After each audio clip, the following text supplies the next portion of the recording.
Norman Finkelstein est connu pour son ouvrage L'industrie de l'Holocauste, réflexion sur l'exploitation. Unthinkable to have a law like that in the U.S. I mean, the level of cowardice and stupidity is just breathtaking. What can you say about a country that thinks BHL is a philosopher? I mean, come on. This is not serious. At least in the United States, we don't pretend to have philosophers. Puisque Bernard-Henri Lévy étant évidemment le grand metteur en scène, l'auteur de cette guerre, il est là, il parle plus fort que jamais, il nous explique où va le monde. Bernard-Henri Lévy libyen, avant d'avoir été, il était il y a peu de temps somalien, il a été aussi bosniaque, iranien. Un Bernard-Henri Lévy cosmopolite qui parle au nom de tout le monde, mais jamais au nom par contre de son pays qui est Israël. Puisque, bien sûr, Bernard-Henri Lévy n'en a absolument rien à faire de ce qui se passe sur la bande de Gaza. Pas de casque bleu, évidemment, pas d'armée française pour bombarder là-bas, pas d'armée non plus au Bahreïn, hein, où alors là, ce sont les amis de Bernard qui massacrent à tour de bras les populations, et je ne parlerai pas, évidemment, du roi d'Arabie Saoudite. La fatwa, c'est une petite opération religieuse qui rend licite, du point de vue religieux, une condamnation à mort. Donc il faut savoir que c'est une nouvelle vague de totalitarisme et de fascisme. Je crois qu'il y en a deux, il y a deux intellectuels français, deux philosophes qui l'expliquent très très bien. Il y a Bernard-Henri Lévy qui l'explique très très bien dans son dernier livre, La pureté dangereuse. Et il y a André Glucksmann qui l'explique parfaitement aussi dans des écrits. Et vous dites, vive l'Algérie, vive l'Algérie, vive, et c'est à ça que je voulais en venir.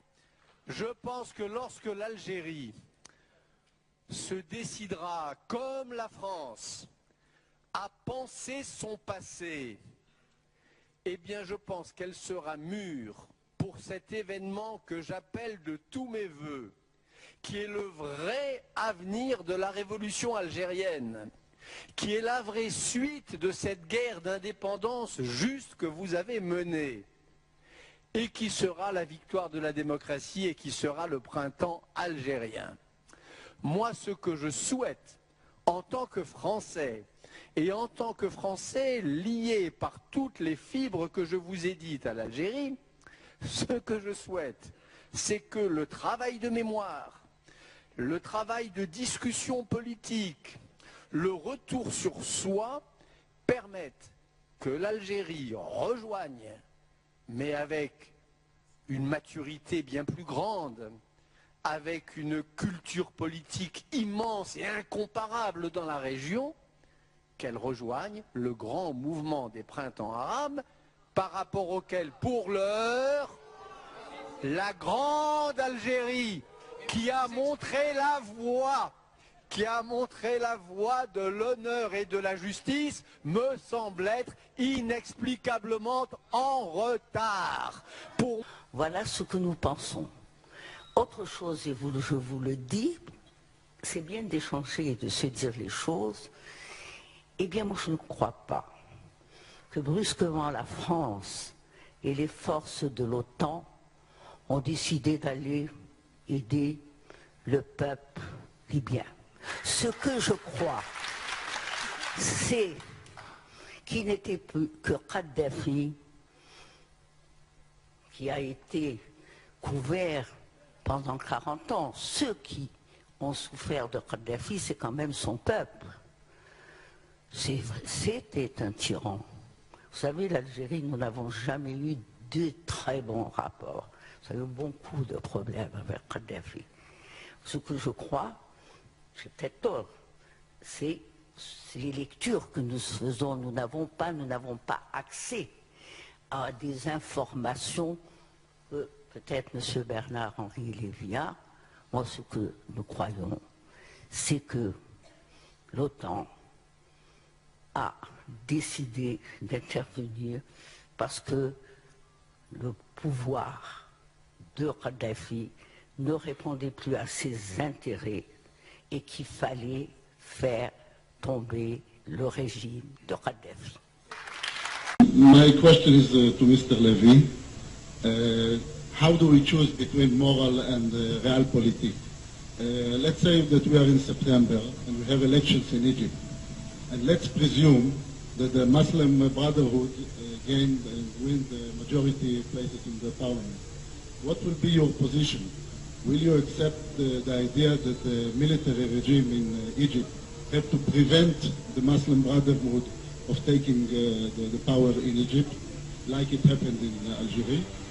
Or we have to play the democratic game and let the Muslim Brotherhood win Egypt like the Hamas did in Gaza? I had a stand in Algeria in 1992. I was favorable to the interruption of the process. The FIS and the GIA coming to power seem to be opposite to democracy. I had the same feeling in Gaza. For me, it was a putsch, it was a coup, a democratic coup was a coup. Hitler in 1933 was a coup, a democratic coup was a coup. If Muslim brothers arrive in Egypt, I will not say democracy wants it, so let's democracy process. Democracy, again, is not only elections, it is value. Barack Obama after Montesquieu. So you have to have the two. But my belief now, if you want my bet, and I take a risk saying that, my bet. Écoutez, une Américaine me téléphonait ces jours-ci, me disant, je n'arrive pas à comprendre ce qui se passe, Jacques, expliquez-moi. Je lui dis, mais qu'est-ce qui se passe? Elle me dit, dans une télévision américaine, M. Lévy a déclaré, le temps est passé où les chefs d'État occidentaux devaient faire des pipes aux dictateurs arabes. Il m'a dit, comment peut-on s'exprimer ainsi? J'ai dit, il faut tenir compte que c'est une bande de voyous. Et en plus des voyous aveugles. Donc, qui dirige ce comité des opposants à Benghazi? C'est le ministre de la Justice qui présidait la torture des infirmières bulgares. Enfin. Non, mais il y a des résolutions. Souvenez-vous de ce grand débat qui a eu lieu aux Nations Unies, où le délégué américain, le ministre des Affaires étrangères américain, le plus grand pays de la Terre, est arrivé avec des petites fioles sur le bureau qui était le sien, et il a dit, messieurs, tout est là, tous les produits chimiques dont dispose le dictateur de l'Irak, Saddam Hussein, sont là, et c'est pour ça qu'il faut y aller. Et après, on a prouvé qu'il y avait... Des mauvaises langues disaient que c'était Bernard-Henri Lévy, qui dans les toilettes avait pissé. Toujours lui. C'est vrai qu'il est partout.